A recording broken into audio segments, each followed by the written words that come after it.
Moscow, June 17. TASS. The Day 3 of the 2018 FIFA World Cup in Russia will be remembered for Argentinian football star Lionel Messi's missed penalty shot, crowds of Peru fans flocking the Russian city of Saransk, and the first use of the innovative VAR video assistance referee system at a World Cup event.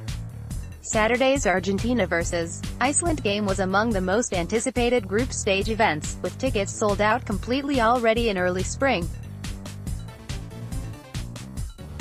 The national teams of Argentina and Iceland exchanged spectacular offensives during their Group D opening match of the 2018 FIFA World Cup, held on Saturday at the Spartak Arena in Moscow, but finished their duel with 1-1 draw. The full house match at an over 45,000-seat capacity Spartak Arena in the Russian capital kicked off amid dry and sunny weather with temperatures hovering around 23 degrees centigrade, about 74 Fahrenheit.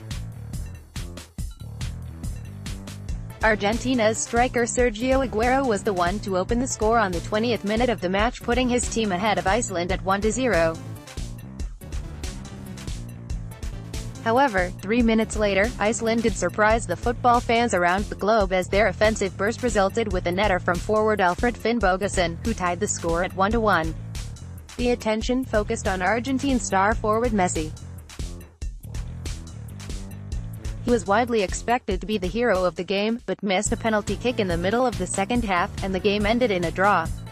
During the match, Argentine football legend Diego Maradona was spotted smoking a cigar at the stadium, officially declared a smoking-free zone. The images made headlines all over the world, prompting Maradona to issue an official apology on his Facebook page. Today was a difficult day for the Argentines, with a lot of tension in our debut in the World Cup. Everyone has their way of feeling things. I honestly did not know that no one can smoke in the stadiums. I apologize to everyone in the organization, he wrote.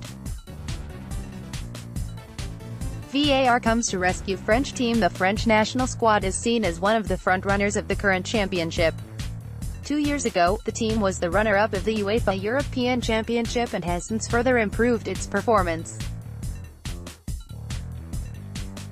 However, France did not look impressive in its first 2018 World Cup game against Australia, despite beating their opponents 2-1. The game, however, will be remembered as the first World Cup event during which the VAR system was used. In the middle of the second half, defender of the Australia team Josh Risdon fouled French striker Antoine Griezmann. Uruguayan referee Andres Cunha did not stop the game at first, but on using the VAR, he awarded a penalty, and also yellow-carded Risdon.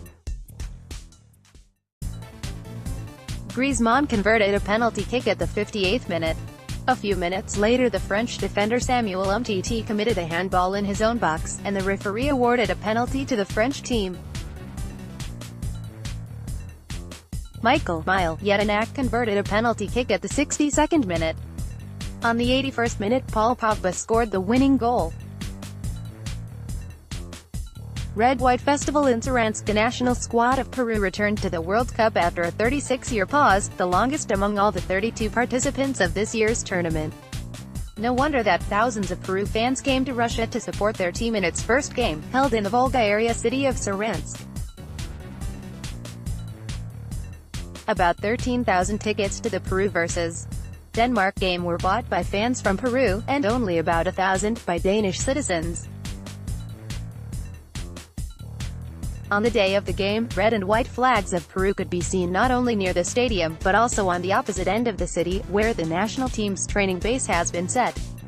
However, despite strong support, Peru lost 1-0. The only goal was scored by Denmark's Yusuf Poulsen at the 59th minute. One penalty short of record during the final game of the day, Croatia defeated Nigeria 2-0. Nigerian midfielder Agenekaro Idibo scored an own goal 32 minutes into the game. In the 72nd minute, Croatia team captain Luka Modric doubled the lead, scoring a penalty earned by Mario Mandzukic. It was the fifth penalty kick on Saturday, the biggest number for a single World Cup day since June 24, 1998, when the absolute record of 6 penalties was recorded. frontrunners to make debut on day 4. The frontrunners of this year's tournament, German and Brazilian teams, will play their first 2018 World Cup games on Sunday. Germany, the reigning world champions, will take on Mexico at Moscow's Luzhniki Stadium at 1800 Moscow time. The Brazilian team will face Switzerland in southern Russia's Rostov-on-Don at 2100 Moscow time. Also on Sunday, Costa Rica and Serbia will clash in the Volga area city of Samara at 1500 Moscow time.